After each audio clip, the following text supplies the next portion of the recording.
Votre entreprise du BTP vaut combien? Ce que tout dirigeant doit savoir avant de transmettre. C'est le sujet de cet épisode, et je vous préviens tout de suite, ce que vous allez entendre risque de vous déranger. Pas pour vous faire du mal, mais parce que c'est la stricte vérité que personne ne veut vous dire en face. Permettez-moi de vous poser une question directe. Vous avez passé des années à construire votre entreprise.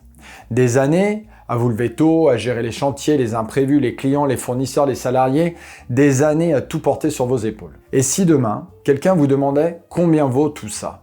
Est-ce que vous sauriez répondre? La plupart des dirigeants du BTP que j'accompagne sont incapables de répondre à cette question, pas parce qu'ils sont mauvais gestionnaires, mais parce que personne ne leur a jamais posé la question au bon moment. Et le bon moment, c'est maintenant, pas dans 10 ans. Dans cet épisode, je vais vous montrer 4 choses essentielles.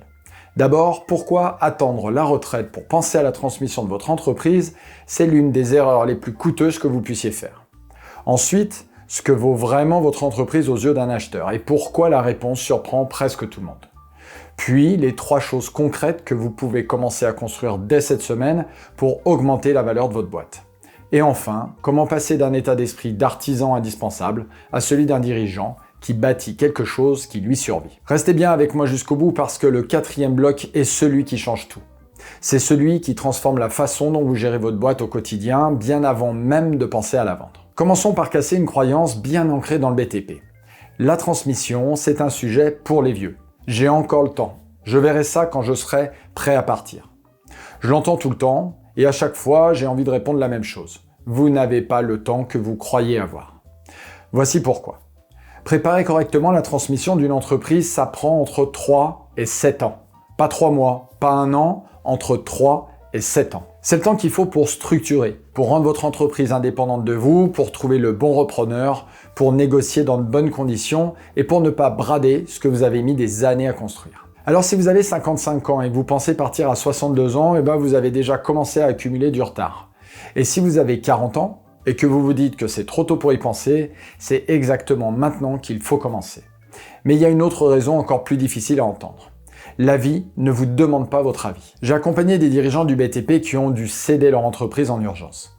Pas parce qu'ils avaient envie, parce qu'un problème de santé les a mis à genoux, parce qu'une séparation a compliqué la situation juridique et financière de l'entreprise, parce qu'un associé a décidé de partir du jour au lendemain, parce qu'un accident de chantier a tout bouleversé. Dans ces moments-là, vous n'avez plus le luxe de vous préparer. Vous devez vendre vite et quand on vend vite, on vend mal, souvent très mal. Un plombier qui dirige une petite entreprise depuis 15 ans, qui a tout construit de ses mains, qui emploie 3 personnes, peut se retrouver à céder son outil de travail pour une poignée de billets juste parce qu'il n'a pas anticipé. Ce n'est pas juste, mais c'est la réalité. Alors, la vraie question n'est pas « est-ce que je veux transmettre mon entreprise un jour ?» La vraie question c'est « est-ce que je veux avoir le choix de le faire dans de bonnes conditions ?» Si la réponse est oui, alors ce que je vais vous dire dans cette suite, dans cet épisode, vous concerne directement. Passons maintenant au sujet qui dérange le plus, la valeur réelle de votre entreprise. Je vais être direct avec vous, comme je le suis toujours du reste avec les membres que j'accompagne. La plupart des dirigeants du BTP surestiment la valeur de leur entreprise, pas par arrogance, mais par attachement. C'est humain. Vous avez mis votre sueur, votre temps, parfois votre santé dans cette boîte. Vous y avez sacrifié des week-ends, des vacances, des moments de famille. Alors, quand vous pensez à ce que ça vaut, vous pensez à tout ça.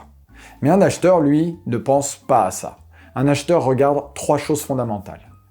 La rentabilité nette de l'entreprise, l'organisation interne et votre place à vous dans tout ça. Voyons chacune de ces 3 choses en détail.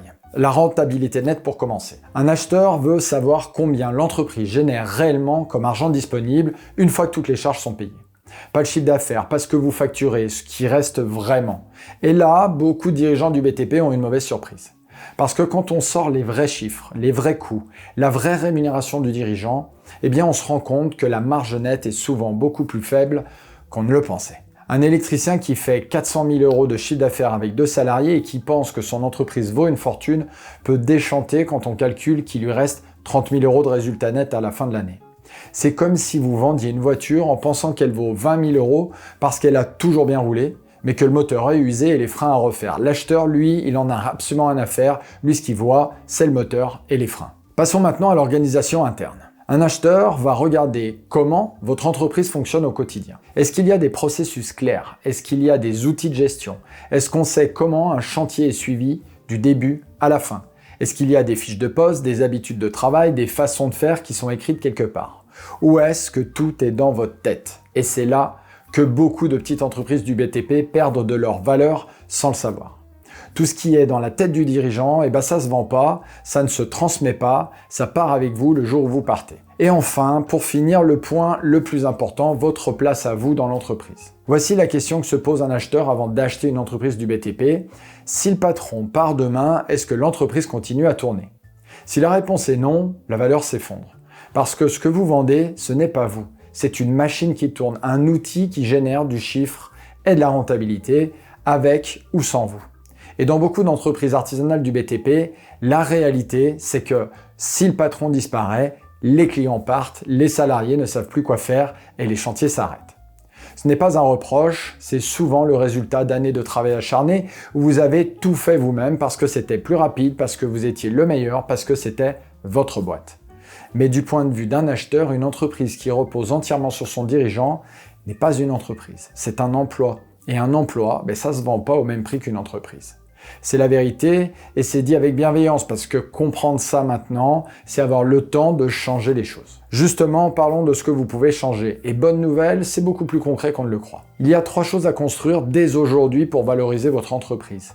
Et ce que je vais vous dire maintenant, c'est actionnable tout de suite cette semaine, pas dans un an, mais cette semaine, je vous l'assure. Première chose, sortez ce qui est de votre tête et mettez-le sur papier. J'appelle ça écrire vos façons de faire, un process, des processus, peu importe. C'est comme si vous écriviez le mode d'emploi de votre entreprise.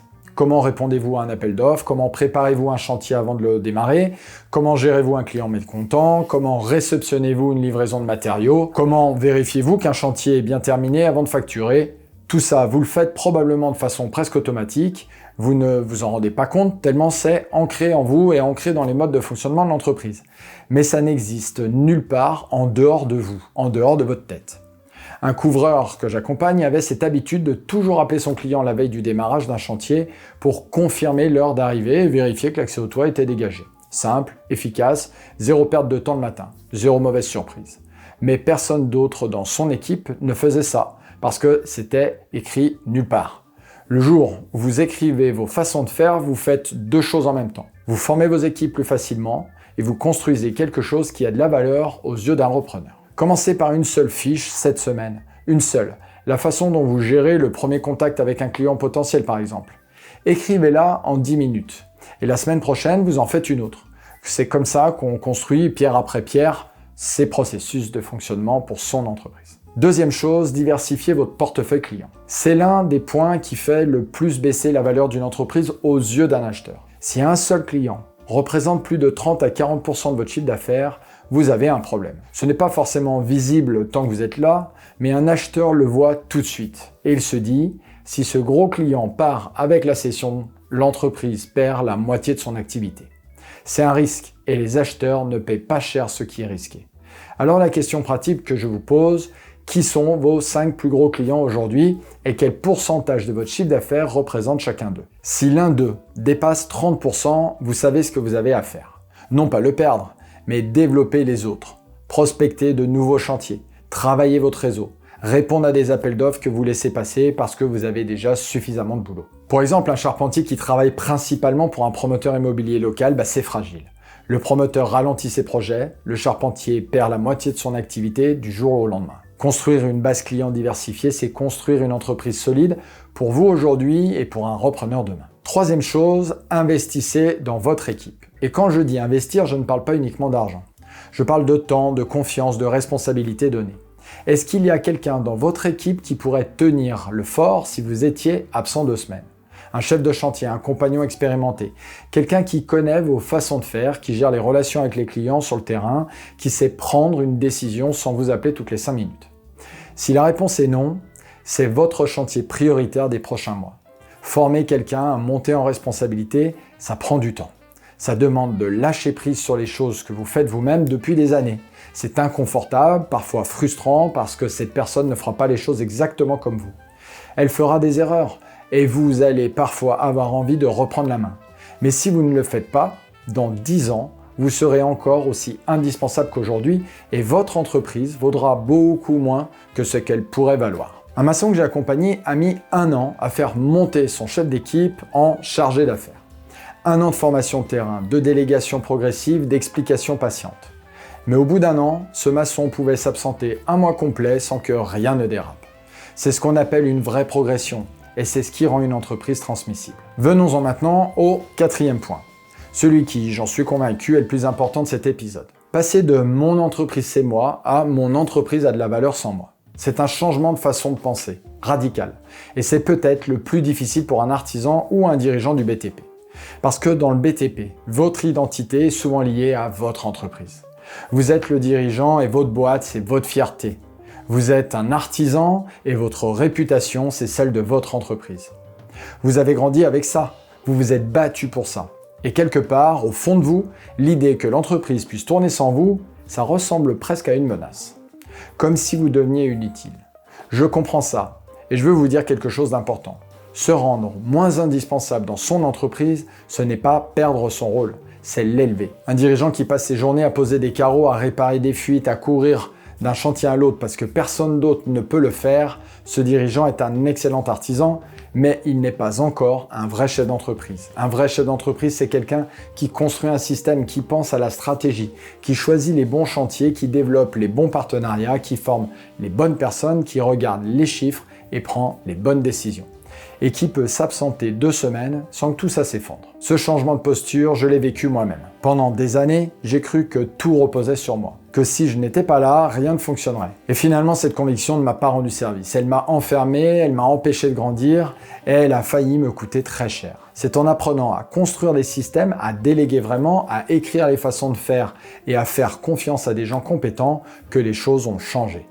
Mais je veux aller encore plus loin parce que construire une entreprise transmissible, ce n'est pas seulement penser à la vendre un jour.